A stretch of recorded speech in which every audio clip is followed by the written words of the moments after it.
الحمد لله رب العالمين والعاقبة للمتقين والصلاة والسلام على خير خلقه محمد وآله وأصحابه أجمعين. أما بعد فأعوذ بالله من الشيطان الرجيم. بسم الله الرحمن الرحيم.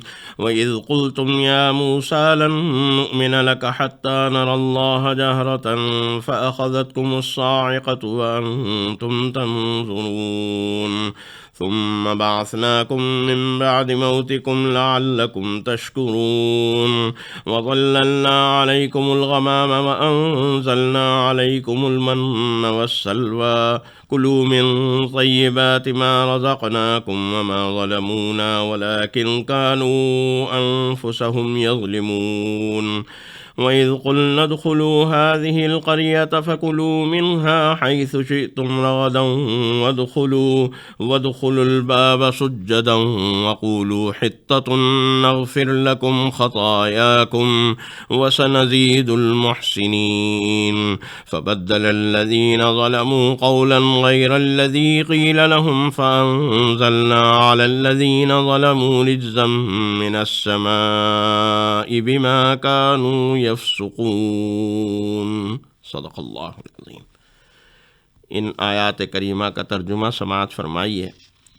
اور وہ وقت بھی یاد کرو جب کہ تم نے کہا تھا کہ اے موسیٰ علیہ السلام، ہم ہرگز تمہاری بات پر ایمان نہیں لائیں گے جب تک کہ ہم خود اللہ کو واضح طور پر نہ دیکھ لیں. نتیجہ یہ ہوا کہ اس گستاخی پر ایک بجلی کی کڑک نے تمہیں آ لیا اور تم دیکھتے ہی رہ گئے. پھر ہم نے تمہارے مرنے کے بعد تمہیں دوسری زندگی دی تاکہ تم شکر گزار بنو، اور ہم نے تم کو بادل کا سایہ عطا کیا اور تم پر من و سلوہ نازل کیا اور کہا کھاؤ ان پاکیزہ چیزوں میں سے جو ہم نے تم کو عطا کی ہیں. اور اس طرح کی نافرمانیاں کر کے انہوں نے کچھ نہیں بگاڑا بلکہ خود ہی اپنے اوپر ظلم کرتے رہے.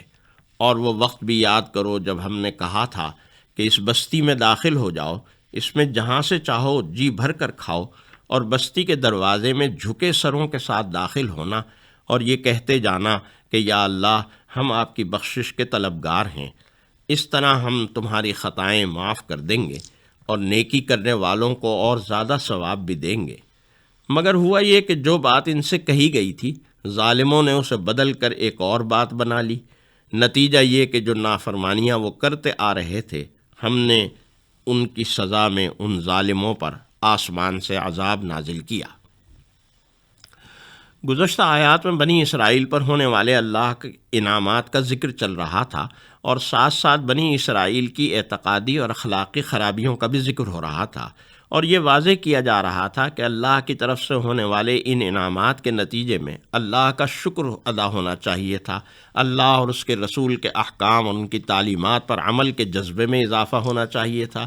لیکن اس کے برعکس قوم نے ہر انعام پر منفی رد عمل کا اظہار کیا. اس ضمن میں یہ بات بتائی جا رہی تھی کہ جب حضرت موسیٰ علیہ السلام 40 راتوں کے لیے کوہ طور پر آئے تو قوم بچھڑے کی پوجا میں مشغول ہو گئی اور شرک کا ارتکاب کیا، جس پر اللہ نے ایک سزا کے بعد معافی کا اعلان کیا.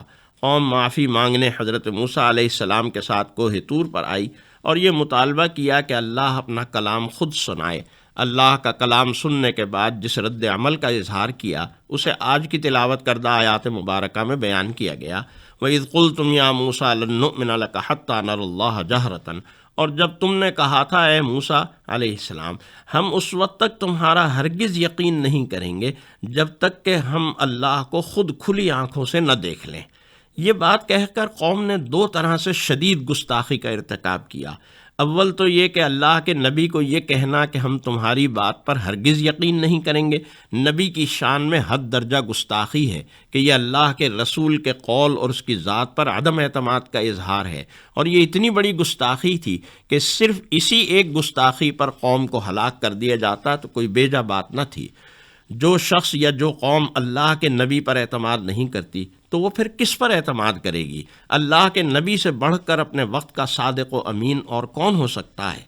دوسرے یہ کہ یہ کہنا کہ ہم نے موسیٰ علیہ السلام پر اس وقت تک ہم ایمان نہیں لائیں گے جب تک کہ اللہ کو علانیہ اور کھلے طور پر اپنی آنکھوں سے نہ دیکھ لیں گے، یہ اللہ کی شان میں حد درجہ بے ادبی اور گستاخی کا کلمہ ہے۔ ہاں اگر یہ بات اس طرح کی جاتی کہ اے موسیٰ ہم اللہ کے دیدار اور اس کی زیارت کے متمنی ہیں، اس کا کلام سن کر اس کی محبت اور اس سے تعلق میں اضافہ ہوا ہے کہ اب ہمیں اللہ کے دیدار کا شوق پیدا ہو گیا ہے، جیسا کہ حضرت موسیٰ علیہ السلام نے اللہ سے گفتگو کے بعد بارگاہ الہی میں یہ عاجزانہ درخواست پیش کی تھی، رب ارنی انظر الیک۔ یہ دیدار الہی کا مطالبہ نہیں تھا، اس دیدار پر ایمان مشروط نہیں تھا، بلکہ دیدار کی تمنا اور اس کی خواہش کا اظہار تھا، اور اللہ سے عاجزانہ درخواست کی تھی۔ قوم موسیٰ کا رویہ یہ ہے کہ پہلے شرک کیا، اللہ نے سزا کے طور پر ایک دوسرے کو قتل کا حکم دیا، قتل ہو گئے، تو حضرت موسیٰ علیہ السلام بارگاہ الہی میں دعا گو ہوئے، ان کی دعا کے نتیجے میں ان لوگوں کو اللہ نے دوبارہ زندہ کر دیا، روز آخرت جی اٹھنے کی حقیقت کا مشاہدہ کرایا، لیکن ان لوگوں نے شدید گستاخانہ مطالبہ کر دیا۔ آیت مبارکہ نمبر 57 میں ایک اور انعام یاد دلایا گیا، وَظَلَّلْنَا عَلَيْكُمُ الْغَمَامَ وَأَنزَلْنَا عَلَيْكُمُ الْمَنَّ وَالسَّلْوَىٰ، اور ہم نے تم کو بادل کا سایہ عطا کیا اور تمہیں من و سلوہ نازل کیا۔ آیت مبارکہ کے اس حصے میں دو انعامات کا ذکر ہے کہ جب بنی اسرائیل کو سزا کے طور پر صحرائے سینا میں قید کر دیا گیا، کھلا چٹیل میدان صحرا جہاں نہ کوئی چھت ہے نہ کوئی سایہ دار درخت، ایسے میں رب رحمان اور رحیم نے سورج کی شعاؤں اور دھوپ کی تمازت اور حرارت سے محفوظ کرنے کے لیے تمہیں بادل کا ٹھنڈا سایہ فراہم کیا۔ دوسرا انعام اس صحرا میں یہ ہوا کہ بے آب و گیاہ صحرا میں تمہاری خوراک کا انتظام کیا گیا اور تمہیں غیب سے من و سلوہ عطا کیا گیا۔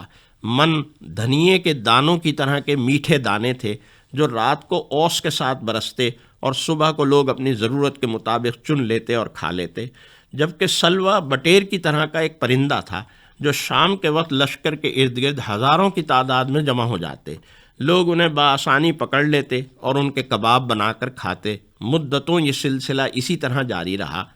اس پاکیزہ رزق کو کھانے کی اجازت بھی دی گئی۔ آیت مبارکہ نمبر 58 میں ایک اور انعام یاد دلایا گیا کہ اللہ کی طرف سے حکم ہوا کہ اس بستی میں داخل ہو جاؤ، وقولوا حطہ، اور حطہ کہتے رہنا۔ حافظ ابن حجر رحمۃ اللہ علیہ کے مطابق حطہ کے ایک معنی یہ ہے کہ جھک کر چلنا، اس طرح جیسے بلندی سے نیچے اترتے وقت انسان توازن قائم رکھنے کے لیے جھک جاتا ہے، اور دوسرے معنی مغفرت کے ہیں، یعنی اللہ سے مغفرت طلب کرتے ہوئے داخل ہو جانا۔ یہ دونوں معنی بھی ہو سکتے ہیں کہ بدنی کیفیت سے تواضع کا اظہار ہو اور زبان سے اللہ کی مغفرت طلب کرنا ہو۔ اگر تم ہمارے اس حکم پر عمل کرو گے تو ہم تمہاری ساری غلطیوں کو معاف کر دیں گے اور تمہیں اور زیادہ ثواب دیں گے۔ اس انعام پر بنی اسرائیل نے جس منفی رد عمل کا اظہار کیا اس کو آیت مبارکہ نمبر 59 میں بیان کیا گیا، فَبَدَّلَ الَّذِينَ ظَلَمُوا قَوْلًا غَيْرَ الَّذِي قِيلَ لَهُمْ، سر بسجود داخل ہونے کے بجائے سینہ تان کر داخل ہوئے، اور حتتن کے بجائے حبتن فی شعرتن، گیہوں کا دانہ یا جو کے دانے میں مذاق اڑایا۔ حتتن کا مذاق اڑاتے ہوئے ایک محمل بات کہنا شروع کر دی۔ ان کی ان مسلسل نافرمانیوں کی وجہ سے آسمان سے اللہ کا عذاب ان پر نازل ہوا۔ اللہ اور اس کے رسول کا مذاق اڑانے والوں، ان کی گستاخی کرنے والوں پر اللہ کا عذاب اسی طرح نازل ہوتا ہے۔ اللہ تعالیٰ ایمان اور ادب نصیب فرمائے، آمین۔ وآخر دعوانا ان الحمد للہ رب العالمین۔